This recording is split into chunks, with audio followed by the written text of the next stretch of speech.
अद्भुत अद्भुत उलाहने हैं। बछड़ों को खोल देते हैं, वत्सान मुंचन, कदाचित बंधन खोलने के लिए ही तो है श्याम सुंदर।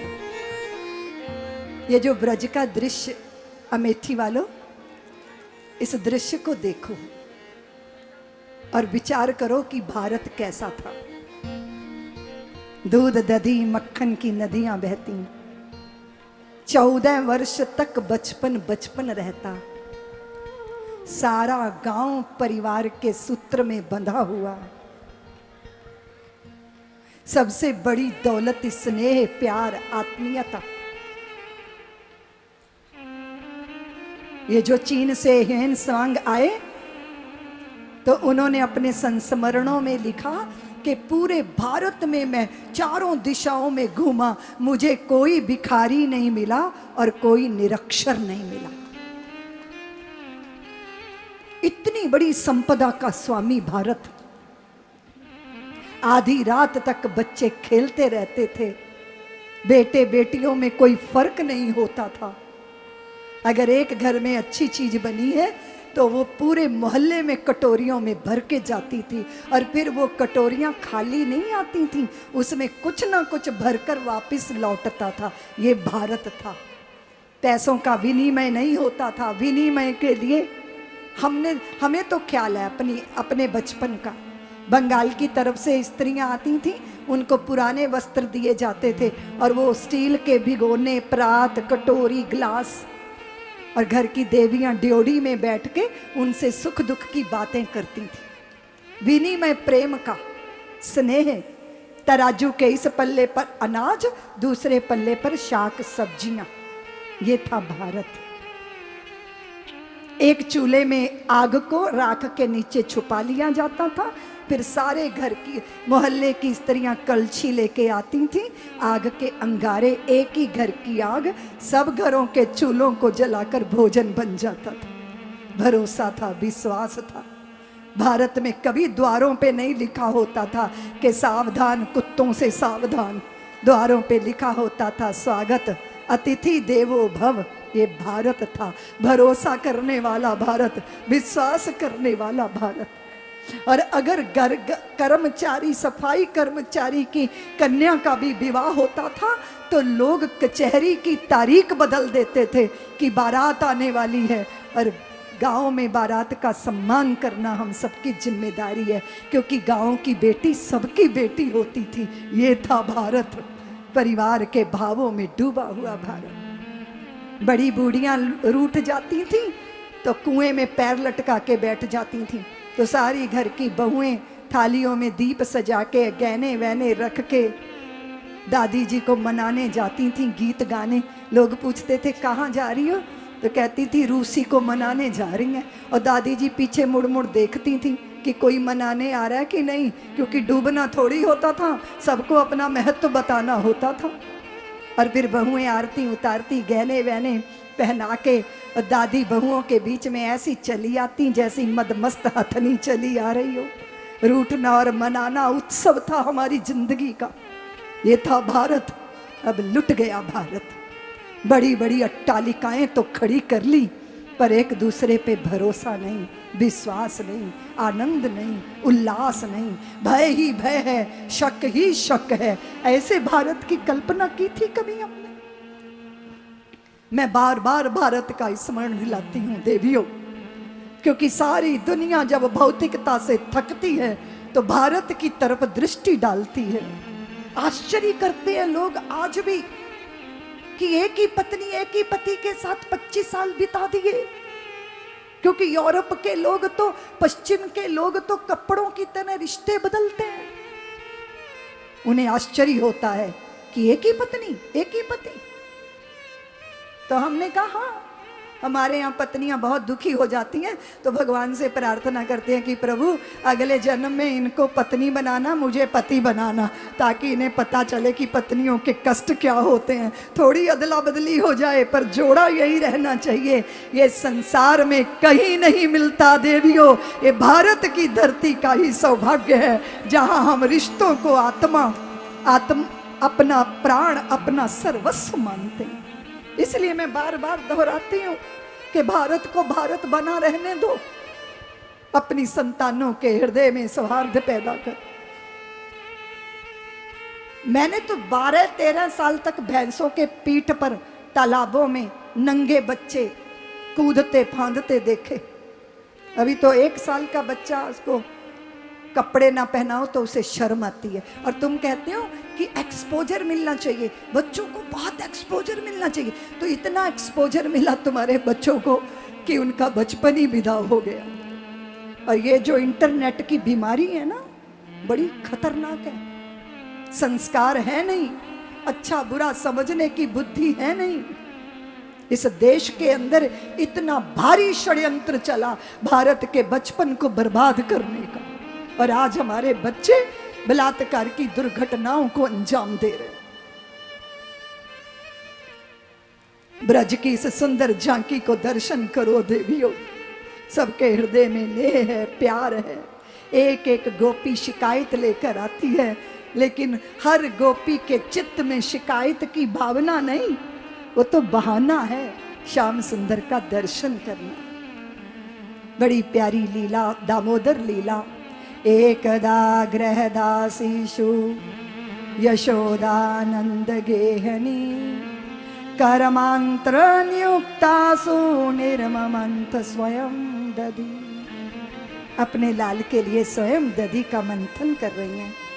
श्याम सुंदर की माता का चंद्रानन बहुत प्यारा है और नितंब बड़े भारी हैं, लंबी चोटी है, उस पर पारिजात के पुष्प गूंधे हुए हैं और मैया खड़ी खड़ी बड़े से मटके में दधी बिलो रही हैं और उनकी चोटी कभी इधर कभी इधर कभी इधर, पारिजात के पुष्प चोटी से निकल निकल के चरणों में न्योछावर हो रहे हैं, मानो कह रहे हो मैया तुम जगदीश्वर की जगन्यंता की माता हो, तेरे शीश पे चढ़ने योग्य नहीं है हम, तेरे चरणों में न्योछावर होकर हमारा जीवन धन्य होगा। पुष्प चरणों में गिर रहे हैं, माँ दधी मंथन कर रही हैं स्वयं अपने हाथों से। देखो देवियों, तुम जितनी मर्जी से ठानी हो जाना, बड़ी हो जाना, पर अपनी संतानों का भोजन अपने हाथ से बनाओ, क्योंकि तुम्हारे उस भोजन में भोजन ही नहीं, व्यंजन ही नहीं, उसमें ममता, वात्सल्य, सौहार्द, प्रेम। अभी तुम्हारी रसोई है कि किचन? बोलो ना, किचन। जहां किचकिच होती रहे वो किचन, और जहां रस की निष्पत्ति हो वो रसोई। कैसी होनी चाहिए रसोई, बताओ ना?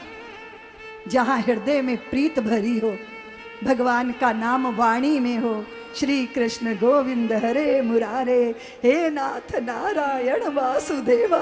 फिर ये भोजन बने, भजन करते करते ये भोजन जो भी पाए उसके चित्त में भी ईश प्रीत पैदा हो जाए, रस की निष्पत्ति हो जाए। तो रसो वैसा, परमात्मा रस है और तुम्हारी रसोई उसमें रस की निष्पत्ति होती है। कैसे होगी? ये तुम्हारी रसना। जीबिया को क्या बोलते हैं देवियों? क्या बोलते हैं? रसना। वो आर्टिफिशियल ड्रिंक नहीं, आई लव यू रसना वाला रसना नहीं। कैसी रसना? हमेशा प्रीत की गीत गुनगुनाने वाली रसना। अपनों के तारीफ करती हो, शिकायतें तो बहुत करती हो, किसी के गुण देखो तो उसकी तारीफ करो। तारीफ करोगी, प्रशंसा करोगी, स्तुति करोगी, रस बरसेगा, घर के आंगन में सौहार्द पैदा होगा। और देवियों, मैं ये नहीं कहती कि तुम रोज मंदिर जाओ, मैं तो ये निवेदन कर रही हूँ अपने घर को ही मंदिर बना लो, अपने जनों को प्रीत से भर दो। और तुम्हें कोई तप की जरूरत नहीं है देवियों, अपने संतानों का लालन पालन करके उनको संस्कारी करना ही तुम्हारा तप है। तुम्हारा भोजनालय, तुम्हारी रसोई, तुम्हारा आंगन, तुम्हारा घर तुम्हारी प्रीत से गमके। और तुम्हें विरोध भी झेलना पड़े तो घबराना मत। कई स्त्रियां कहती हैं, दीदी माँ आप क्या कहती रहती हो, पति पति राम मारिया, रात दिन शराब पी के आफत करता है। अरे मैंने कहा, जब पत्थर सिंदूर चढ़ा देने से जब एक पाषाण हनुमंत लाल हो सकते हैं, तो तेरी श्रद्धा का अर्घ पाके भी वो बदलेगा नहीं, ऐसी कोई बात नहीं है। अपनी भूमिका निभाती रहो, निश्चित निश्चित हृदय परिवर्तित होगा। हाँ, नाटक नहीं चल सकता, उसके लिए सच्ची प्रीत चाहिए, प्रेम चाहिए। स्वयं अपने हाथों से दधी मंथन कर रही हैं और इतने में श्याम सुंदर जागे, आंखें मलते मलते, मैया मैया भूख लगी है, भूख लगी है। माँ बैठ गई, दधी मंथन बंद कर दिया, अपना दूध पिलाने लगी। बड़े हो गए हैं, दंतुलियां निकल आई हैं, दूध पीते पीते स्तन पर दांत गड़ा देते हैं। माँ रीझती भी है, खींचती भी है, तू बड़ा हो गया, अब मेरा दूध ना पिया कर।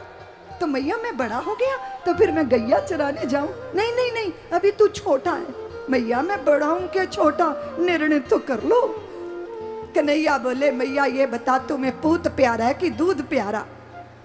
मैया बोली, दारी के, मुझे दूध क्यों प्यारा है, मुझे तो मेरा पूत प्यारा है। तो इतने में चूल्हे में दूध उबला, तो मैया अपने पूत को वहीं धर के दूध संभालने भागी। अच्छा, अभी तो कह रही थी मुझे पूत प्यारा है। उठाया एक पत्थर का ढेला, उठा के बड़े मटके पे दे मारा, अध बिलोया दूध सारी धरती पर फैल गया। मैया ने आके देखा, सर्वनाश कर दिया रे तूने, मेरी ददिया सास की निशानी तोड़ डाली, मैंने कैसे संभाल के रखी थी, तू कितना दुष्ट हो गया। मैया दौड़ी, श्याम सुंदर को लगा कि मामला ज्यादा ही गड़बड़ है, भागे जाके उखल पर चढ़कर बैठ गए। मैया ने उखल से ही बांध दिया श्याम सुंदर, सारे बंधन कम हो गए। 2 उंगल रस्सी छोटी पड़ जाती है। मैया ने चोटी की डोरी निकाली, उसमें बांधी। श्याम सुंदर नहीं बंधते मैया किसी रस्सी से, हाँ प्रेम के सूत्र में बंध जाते हैं। ऐसा बंधन दामोदर कहलाए मेरे श्याम सुंदर। बोले दामोदर भगवान। कसमसा के बंधन ढीले कर दिए, हल्का सा झटका मारा, उखल गिर गया। श्याम सुंदर आगे आगे, उखल पीछे पीछे। सारे सखा गीत गा रहे हैं, हाथी घोड़ा पाल की जय कन्हैया लाल की, हाथी घोड़ा पाल की जय कन्हैया लाल की, हाथी घोड़ा पाल की जय कन्हैया लाल। 2 यमुलार्जुन, 2 ऐसे वृक्ष जो एक बीज से पैदा हुए थे, उन दोनों के बीच एक जगह थी। भगवान उसमें से निकल गए, उखल अटक, अली मिली गाड़ी कहाँ अटक गई। जैसे ही झटका मारा तो दोनों वृक्ष जड़ से उखड़ गए। उन वृक्षों से 2 गंधर्व निकले, मणिगरीब और नलकूबर। आज भगवान ने उनका उद्धार कर दिया। वो भगवान की परिक्रमा करके वहां से गंधर्व लोक को विदा हुए। और ये दामोदर लीला भगवान की अतृप्त को तृप्त करने वाली, बंधनों में बंधों को विनिर्मुक्त करने वाली लीला। जो भी इस लीला का चिंतन करता है उसके चित्त में श्याम सुंदर की प्रीत प्रगाढ़ हो जाती है। बहुत प्यारी सी बांसुरी हाथ में आ गई है। वो बांस की पोरी जब बोलती है, दिशाएं धन्य हो जाती। कन्हैया छुप जाते हैं, श्याम सुंदर तुम कहाँ छुपे हो, कान्हा तुम कहाँ छुपे हो।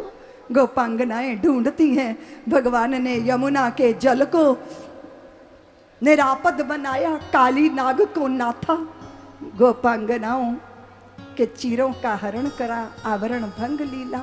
श्याम सुंदर वरहा पीड़म नटवर बपु करणयो करणिकारम बिभ्रदवासा कनक कपीशम वैजयंतीं च मालाम रंधनान वेणु रधर सुधया पूरयन गोप वृंदई।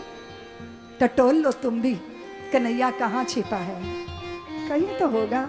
चित्त वृत्तियों का प्रकाशक बनकर बैठा है, पुष्पों में खुशबू बनकर बैठा है, चंद्रमा में चांदनी बनकर बैठा है, सूरज में ताप बनकर बैठा है, धातुओं में कंचन बनकर बैठा है, माँ के हृदय में वत्सलता बनकर बैठा है, मित्रों में मैत्री बनकर बैठा है, धरती का धैर्य बनकर बैठा है, आसमान की नीरवता बनकर बैठा है, सागर की गहराई बनकर बैठा है, नदी की मर्यादा बनकर बैठा है, जलाशय का आधार बनकर बैठा है। कहाँ बैठा है, कहाँ बैठा है मेरा श्याम सुंदर। सब्सक्राइब करें साध्वी ऋतंभरा जी के YouTube चैनल को और हमारे वीडियोस को सबसे पहले देखने के लिए बेल आइकन को दबाना न भूलें।